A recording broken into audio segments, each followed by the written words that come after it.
नमस्कार। प्रारंभ पर आप सभी का स्वागत है। मैं अवनीश, हमारे साथ हैं व्यालोक जी। व्यालोक जी का बहुत बहुत स्वागत है। और दर्शकों, स्वागत के बाद अब हम सीधा चलते हैं उत्तर प्रदेश से जुड़ी हुई एक और खबर पर। उत्तर प्रदेश का बुलडोजर, ये तो पूरे भारत में मशहूर है और भारत ही क्या साहब, देश के बाहर भी मशहूर है। लेकिन जो लोग ये कहते हैं कि साहब बुलडोजर की कार्रवाइयां अवैध हैं और गलत तरीके से की जा रही हैं, ऐसे लोगों को मैं बहुत पहले से कहता रहा हूं कि साहब कोई एक मसला ले आइए। जिस देश में एक नाली, एक खड़ंजे का छोटा सा विवाद होता था, एक चपरासी भी अगर सस्पेंड हो जाता था तो अदालत का रुख करता था आदमी और वहां से स्टे ऑर्डर लेके आता था। मैं इसी आधार पर यह कहता हूं कि बुलडोजर की तमाम कार्रवाइयों के खिलाफ क्या किसी अदालत से किसी ने कोई आदेश हासिल किया है? अभी सुप्रीम कोर्ट 17 तारीख को उसकी फाइनल हियरिंग है, लेकिन सुप्रीम कोर्ट ने भी क्या कहा, अवैध पर अगर बुलडोजर चल रहा है तो हम उसमें कोई दखल नहीं देंगे। 17 तारीख को भी हमें उम्मीद है कि अब तक अगर बुलडोजर की कार्रवाइयों पर कहीं कोई उंगली नहीं उठी है तो 17 तारीख को फैसला भी वही होगा जो कमेंट पास किया सुप्रीम कोर्ट ने। इस बीच उत्तर प्रदेश ने एक और धमाका किया है और इसको कहते हैं कि जब हम लगातार ये शिकायत करते हैं कि साहब इस देश से की न्यायपालिका से, कोर्टों से न्याय नहीं मिलता, या कई लोग बहुत उत्साह में ये कह जाते हैं कि साहब कोर्ट तो हमेशा दूसरा ही रुख रखती है। लेकिन यहीं मैंने जब बुलडोजर की बात कही कि अगर सरकारी अमला, सरकारी महकमा पूरी तैयारी के साथ, यानी फाइल, कागज और दस्तावेज अगर पुख्ता करके कोई मामले को आगे बढ़ाती हैं तो फिर वो इस तरह का 24 कैरेट मामला होता है जहां आपको मामला खरा खरा हासिल होता है। जी हां, धर्म परिवर्तन के मास्टरमाइंड मौलाना उमर गौतम, इसके साथ 12, कुल 16, लेकिन 12 को उम्र कैद हुई है और 4 दोषियों को 10-10 साल की सजा हुई है। अब जरा चौंकिएगा, यह उत्तर प्रदेश का मामला है। उत्तर प्रदेश का एक जिला है फतेहपुर। साल 1964 में एक हिंदू राजपूत परिवार में जन्म होता है श्याम प्रताप सिंह गौतम का। और ये श्याम प्रताप सिंह गौतम बिजनौर में पढ़ाई करता है। पढ़ाई के दौरान उसकी दोस्ती होती है नासिर खान से और ये पढ़ाई आगे करते करते अंततः अलीगढ़ पहुंचता है, अलीगढ़ मुस्लिम यूनिवर्सिटी पहुंचता है, जहां हनी ट्रैप का शिकार होता है। और उसके बाद 1984 में इस्लाम धर्म स्वीकारने के बाद इसका नाम हो जाता है मौलाना उमर गौतम। जी हां, तो ये केवल धर्म परिवर्तन का ही मामला नहीं है, इसके मूल में 1984 का किया हुआ लव जिहाद का भी मामला है, जो कि रिवर्स लव जिहाद है। यहां महिला नहीं, यहां लड़की नहीं, बल्कि यहां पुरुष लव जिहाद का शिकार है। अब जरा जो बाकी 12 आरोपी हैं, अभियुक्त हैं, अब तो सजा याफ्ता, जरा उनके नाम पर ध्यान लीजिए। जो मास्टरमाइंड है मौलाना उमर गौतम, उसका बेटा अब्दुल्ला गौतम यानी कन्वर्टेड, सलाहुद्दीन जैनुद्दीन शेख, मुफ्ती काजी जहांगीर कासमी। अब जरा नामों पर ध्यान दीजिएगा साहब, बड़ा चौंके हैं लोग कांधार विमान दुर्घटना में कैरेक्टर्स के नाम बदले जाने पर, उनके कोड नेम लिए जाने पर। लेकिन अब शुरू होता है राहुल भोला उर्फ राहुल अहमद, मन्नू यादव उर्फ अब्दुल, भूप्रिय बंदो मानकर उर्फ असलाम मुस्तफा, प्रसाद रामेश्वर कांवरे, कौशर आलम, डॉक्टर फराज शाह, इरफान शेख, इरफान खान, मौलाना कलीम सिद्दीकी, मोहम्मद सलीम, कुणाल अशोक चौधरी उर्फ आतिफ, धीरज गोविंद, सरफराज अली, जाफरी, ये हैं जिनको धर्म परिवर्तन की सजा दी। और कितने संस्थागत तरीके से यह सारा काम चल रहा था। याद कीजिए बाटला हाउस का वो मोहल्ला, उसी मोहल्ले में बाकायदे 54 करोड़ रुपए सिर्फ एक साल में फंडिंग हासिल हुई थी साहब इस पूरे खेल को। व्यालोक भाई, नया मौलाना प्याज बहुत खाता है और यहां तो ठाकुर साहब से लेके यादव जी, एक आध पंडित जी भी होंगे। अब कानून है और कानून का सही तरीके से पालन कराया और बढ़िया से केस लड़ा है उत्तर प्रदेश सरकार ने, और उसका हासिल मुकाम यह है कि 12 को उम्र कैद मिल गई, 4 को 10-10 साल की सजा। लेकिन इसके दूसरे पहलू पे मैं जाऊंगा साहब। खंजर से करो बात, न तलवार से पूछो, मैं कत्ल हुआ कैसे मेरे यार से पूछो। हम दोष तो दूसरे पर देते हैं, लेकिन साल 1984 से ये खेल चल रहा है। ऐसे न जाने कितने केसेस होंगे, जहां यादव जी, जहां ठाकुर साहब, जहां कोई अग्रवाल जी, जहां कोई पंडित जी। ये क्या खेल है साहब?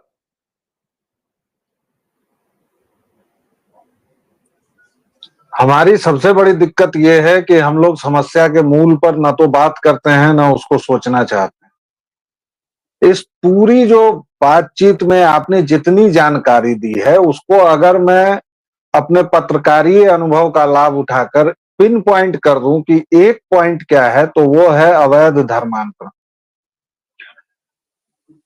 जितने भी अब्राहमिक धर्म है, सॉरी धर्म नहीं, मजहब या रिलीजन, और बेसिकली तो वो पॉलिटिकल थॉट हैं जो एक दूसरे पर कब्जा करने के लिए, राज्यों को बढ़ाने के लिए बनाए गए हैं। जितने भी अब्राहमिक रिलीजन या मजहब हैं, उन सभी का घोष वाक्य है धर्म परिवर्तन। और वो शिकार कहां से लाएंगे? तो वो पहले तो आपस में करेंगे, और जहां हिंदू है तो वो हिंदू आबादी सबसे आसान शिकार होती है। क्यों होती है? क्योंकि हिंदुओं का स्तर इतना विस्तृत है, चेतना के स्तर पर हम इतने विस्तृत हैं कि आपको याद होगा कि हम लोगों की माई कभी कभार अली मियाँ को भी पूज लेती हैं, कभी कभार अली मियाँ को भी गुहार लगा लेती हैं।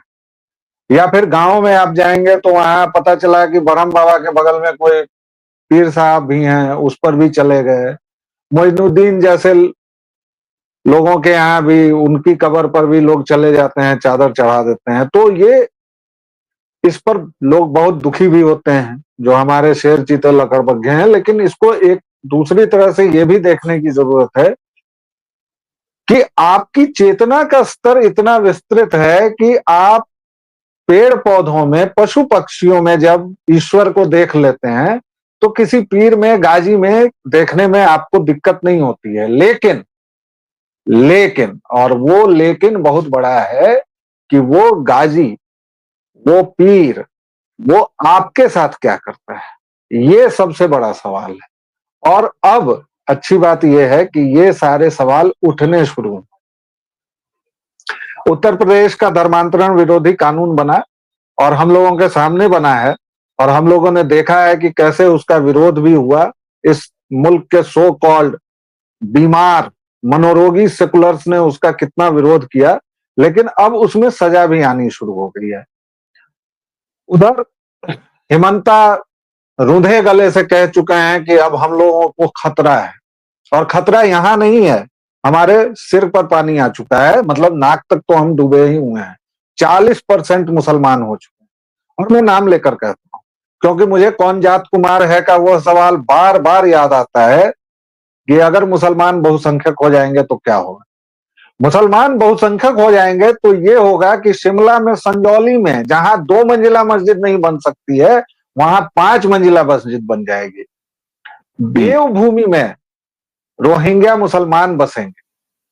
उसके अलावा आपके आज तक तो रामनवमी की शोभा यात्रा पर पथराव हो रहे थे, अभी कर्नाटक के मांड्या में गणेशोत्सव पर क्या हुआ है, आज की घटना, 50 लोग गिरफ्तार हुए हैं, तलवारें लहराई गई हैं, ये सारा कुछ हो रहा है। इस पूरे प्रक्रम में अगर आप देखेंगे, हम लोग अक्सर प्रारब्ध के मंच पर तो हमेशा ही, और वैसे भी हम लोग अक्सर जहां भी जाते हैं तो कहते हैं कि समाधान की बात करें, समाधान की। ये समाधान है, बुलडोजर समाधान है। और ये धर्म परिवर्तन, जबरन धर्म परिवर्तन विरोधी कानून जो है, ये समाधान है। इसमें सजा होना समाधान है।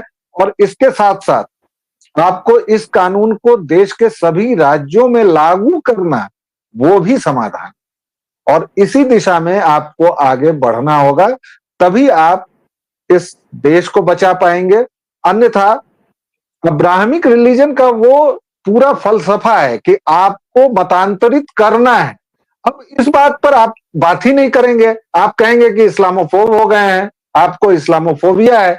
भाई, उनको सिखाया गया है, उनको बताया गया है कि एक काफिर को अगर तुम लाओगे तो क्या होगा। तो काफिरों को अपने लिए कुछ तो करना पड़ेगा ना। तो योगी जी का धन्यवाद कि वो कुछ कर रहे हैं। बहुत बड़ी बात। और यहां पर देखिए, मैंने अपने इंट्रो में ये बात कही और जानबूझ के मैंने बोल्ड, इटैलिक और अंडरलाइन तरीके से इस बात को बोला कि ये सारे लोग हैं कौन। आज जो मास्टरमाइंड है उसने खुद 84 में अपना धर्म परिवर्तन किया और एक हिंदू परिवार से वो न सिर्फ खुद परिवर्तित हुआ बल्कि बाद में मास्टरमाइंड निकला उस गिरोह का जो बलात् धर्म परिवर्तन करा रहा है।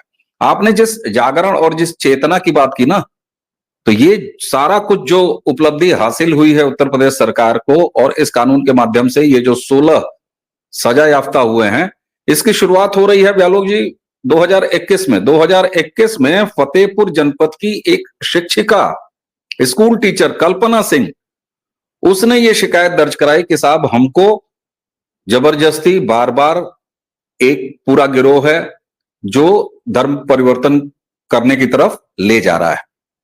अब यहां पर एक बात आती है साहब, हम औरंगजेब का जमाना याद करते हैं और बड़े व्यापक तरीके से, बल्कि मैं आपकी ही बात को आगे बढ़ाऊंगा, अब चेतना आ रही है। 14 के बाद एक चेतना आई है, चाहे वो हमारे सोचने के स्तर पर हो, चाहे अभिव्यक्ति के स्तर पर हो। तो बड़े आसानी से कह दिया जाता है साहब कि 2 रुपया प्रति महिला, 4 रुपया प्रति पुरुष और 2 बोरी चावल, इस पर जो है धर्म परिवर्तन कर लिया, तलवार के डर से धर्म परिवर्तन कर लिया। और जब मैं 2 रुपया और 4 रुपया प्रति महिला पुरुष कह रहा हूं तो इसका तो दस्तावेज औरंगजेब के जमाने का वो उपलब्ध है और मौजूद है। लेकिन यहां पर आप देखिए कि एक तरफ ईसाई मिशनरियों पर धर्मांतरण का आरोप लगता है कि वो कुछ पैसे और नौकरियां और इस तरह की चीजों का ऑफर देते हैं और हो जाता है मामला। यहां 1982 में ये जो श्याम नारायण गौतम, जो बाद में चल के मौलाना बन गया और इस समय जो है वो मास्टरमाइंड है, उसको हनी ट्रैप यानी सिर्फ मोहब्बत का मामला नहीं था। अलीगढ़ मुस्लिम यूनिवर्सिटी में पढ़ाई के दौरान इसको प्रोफेसर बनने का ऑफर दिया गया कि तुमको प्रोफेसर बना दिया जाएगा। तो साहब ये 2 बोरा चावल, 2 रुपया और 4 रुपया, देखिए मैं जब ये बात कह रहा हूं तो बड़े आराम से मैं भी डंका पीट सकता था दर्शकों कि हाँ उपलब्धि हासिल हो गई, देख लीजिए, मार दिया 12 को गिरफ्तार कर लिया, आजीवन सजा हो गई। ठीक है, ये समाचार है, आप सब तक पहुंचा हुआ है और कल का समाचार है। लेकिन जैसा कि ब्यालोक जी ने कहा ना कि हम हमेशा समाधान पर बात करते हैं, तो ये बताइए 9 दिन चले 2.5 कोस, 2 रुपए 4 रुपए पे प्रोफेसर ही कभी 2 रुपए 4 रुपए पे धर्म बदलते थे और यहां प्रोफेसर बनने का लालच दिया और हिंदू जी जो है वो मौलाना हो गए। और न सिर्फ मौलाना हो गए बल्कि मौलाना पैदा करने का फैक्ट्री भी खोल लिया। मतलब मौलाना पैदा करने का फैक्ट्री, मतलब अपनी औलाद नहीं, एक औलाद भी गिरफ्तार हुई है, बल्कि वो तमाम पप्पू भैया को, यादव जी को, है ना, इन लोगों को उठा उठा के, मन्नू यादव, भोला जी चलो तुम भी चलो, है प्रसाद रामेश्वर कामरे तुम भी चलो, आओ आओ, धीरज गोविंद सिंह तुम भी चलो, कुणाल चौधरी तुम भी चलो। सर आईना देखने की आवश्यकता है और मैं वो आईना दिखाने का काम आपके सामने रख रहा हूं। कहां चले हैं हम 2 रुपए 4 रुपए से लेके और ये प्रोफेसर तक, बस यही उपलब्धि है। आईना दिखाने की बहुत सख्त जरूरत है और हम लोग उसको दिखा भी रहे हैं। और 2 रुपए 4 रुपए या दुख्तरे ईमान जो अफगानिस्तान में अभी भी है, जहां लिखा जाता था कि यहाँ 1 दिनार में हिंदुओं की बेटियां और ये नीलाम हुई, ये सब कुछ है।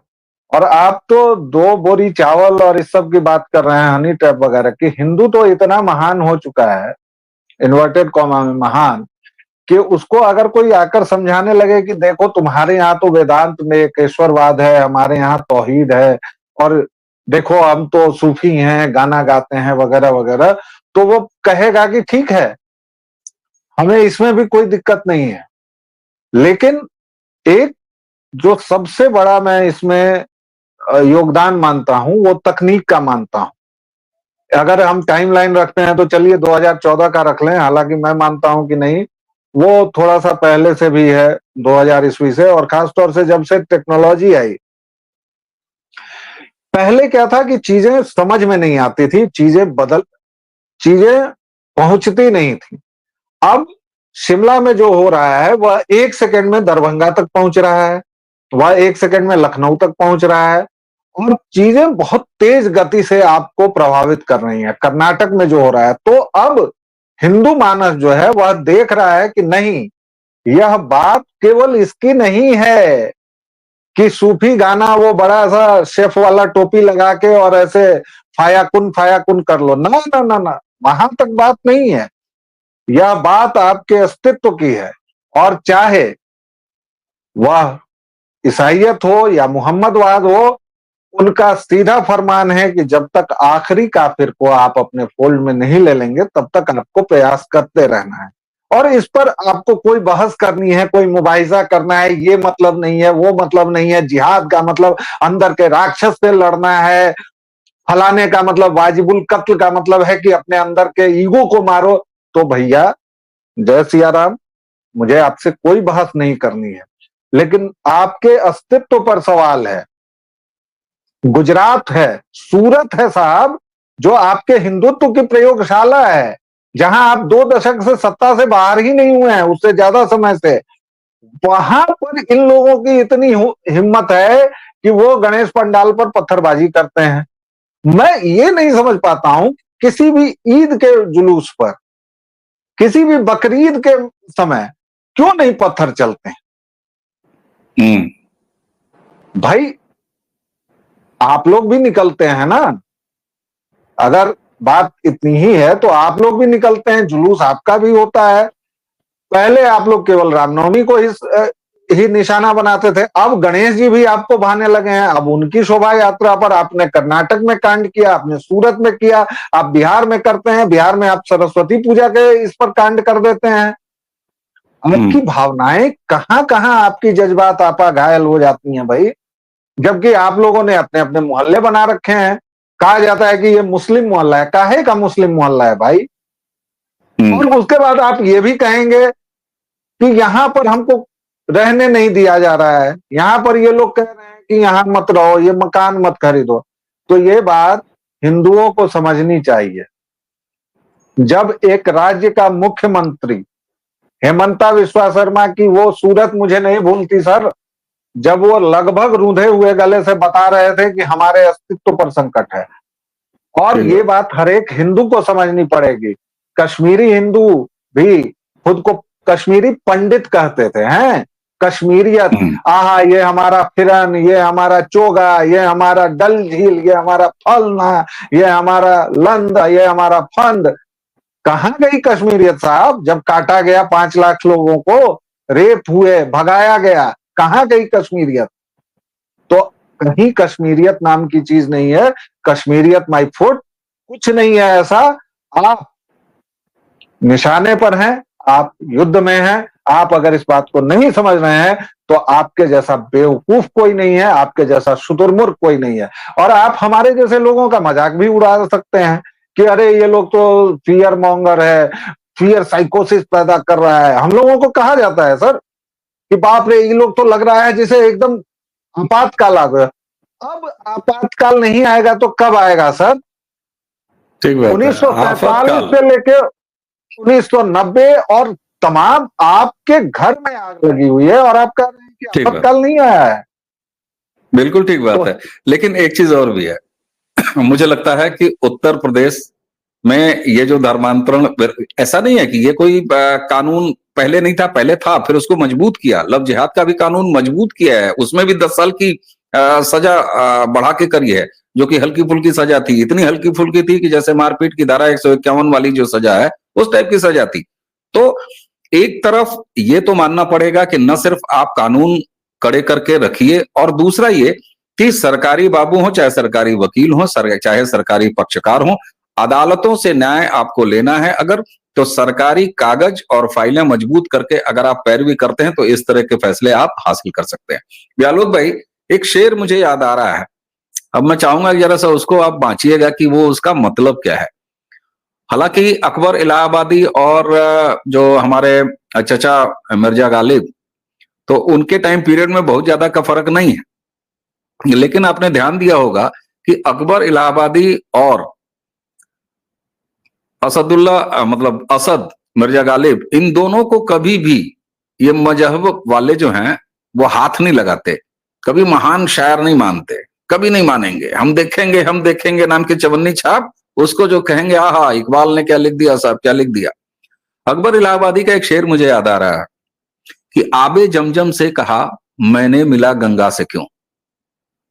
आबे जमजम से कहा मैंने मिला गंगा से क्यों, क्या तेरी तीरथ में इतनी नातवानी आ गई। तीरथ मतलब तेरी क्षमता में, और नातवानी मतलब इतनी अक्षमता आ गई कि क्या तेरी कमिटमेंट, सॉरी तीरथ का मतलब कमिटमेंट, कि क्या तेरी तीरथ में इतनी नातवानी आ गई। वो लगा कहने कि हजरत आप देखो तो जरा, बंद था शीशी में अब मुझ में रवानी आ गई।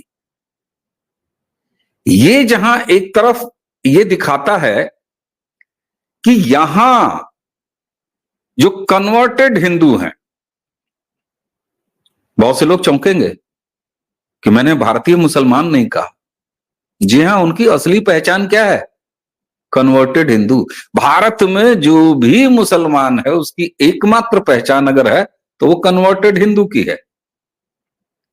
लेकिन जहां एक तरफ हम इस कानून और इससे हाथाई उपलब्धि पर बात कर रहे हैं, हमें उपलब्धि पर आगराने की आवश्यकता नहीं, क्योंकि अगर एक मौलाना जो कि हिंदू से मुसलमान बनने के बाद और भी भेड़ों को हाँक के ले आ रहा है और उस जमात में शामिल करा रहा है, तो ये एक पकड़ा गया है।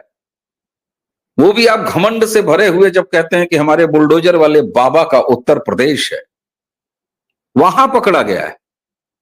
लेकिन पूरे भारत में न जाने ऐसे कितने मॉड्यूल काम कर रहे होंगे। तो अकबर इलाहाबादी साहब वाला जो है मामला उल्टा क्यों नहीं चलाया जाए। मैं मतलब रिवर्स स्विंग की बात कर रहा हूं, जिस पर अकबर इलाहाबादी ने भी कहा है। हालांकि इसका तो एक सेपरेट वीडियो बनता है, लेकिन मैं चाहूंगा कि थोड़े में जरा बताइए। इस पर पूरी तरह से एक सेपरेट वीडियो बनाना बिल्कुल बनता है। और ये जो रिवर्स की बात है वो देखिए बहुत कम संख्या है और हमारे पास लोग पहुंच नहीं रहे हैं, और ये नहीं है। वरना आप देखिए कि इस्लाम की जो जहालत है उससे मुक्ति पाने को लोग बहुत छटपटा रहे हैं। एक्स मुस्लिम्स की संख्या लगातार बढ़ रही है। तो ऐसा नहीं है कि वो दो तरफा हो नहीं रहा है, हो रहा है। हमें उसको संरक्षण देने की और उसको और आगे बढ़ाने की जरूरत, कि भाई हम तो कहते हैं ना आनो भद्रा क्रतो यंतु विश्वता, तो इनको भी लेंगे और अपने ही लोग हैं ना। आपने जो कन्वर्टेड हिंदू कहा, मैं उसमें बस एक चीज, 4th ग्रेड कन्वर्टेड हिंदू, चौथे दर्जे के, मतलब ये पहले दर्जे दूसरे दर्जे। आप फिर आने पर रोक लगाएंगे जैसे ही आप चौथा दर्जा कहेंगे। क्यों पहले दर्जा क्यों नहीं भाई? चलिए पहला दर्जा आप उनको सबसे बड़ा दर्जा दे दीजिए, मैं तो उनका गले लगाकर स्वागत करने को तैयार हूं साहब। लेकिन सबसे पहले वो अपने दिमाग की खिड़कियां खोलें। ये ना कहें कि हमारे लिए सब कुछ कहीं लिख के रख दिया गया है। ये जब तक वो अपने अंदर से नहीं सुनेंगे ना, तब तक हमारी आपकी आवाज उन तक नहीं पहुंचेगी। बिल्कुल ठीक बात है। लेकिन कानून की आवाज और सच्चे मन से अगर कार्रवाई की जाए और सही फाइलें तामीर करके रख दी जाएं, तो फिर साहब कुछ नहीं होता। और इसका सबसे बड़ा उदाहरण है यह फैसला। मुझे उम्मीद है कि बाकी सरकारें भी जिस तरीके से बुलडोजर अपने अपने यहां लेके चला रही हैं, उसी तरह उत्तर प्रदेश से निकली हुई ये बात, इसकी धमक बहुत दूर तक जाएगी। और शायद यही वजह है व्यालोक जी कि 24 या 36 घंटे से ज्यादा हो गए जब हम अब बात कर रहे हैं इस पे, अभी तक चीखें जिस रफ्तार से दूसरे मौजुओं पर सुनाई देती हैं, अभी तक चीखें नहीं सुनाई दे रही हैं।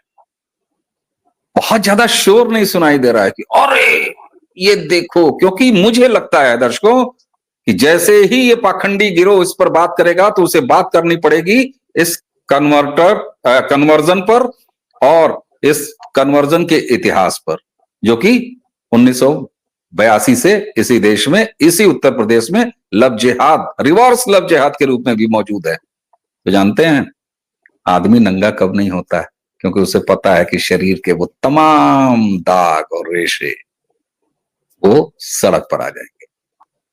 सैल्यूट उन तमाम अधिकारियों को, सैल्यूट उन तमाम न्यायिक विभाग से जुड़े हुए कर्मियों को, उन वकीलों को जिन्होंने पूरी मजबूती से ये केस लड़ा और इतना दूरगामी फैसला उत्तर प्रदेश के हक में आया, भारत के हक में आया, हिंदुओं हमारे हक में आया। व्यालोक जी, आपने समय दिया, आपको बहुत बहुत धन्यवाद। दर्शकों, इसी के साथ आज की ये चर्चा खत्म करते हैं। नमस्कार।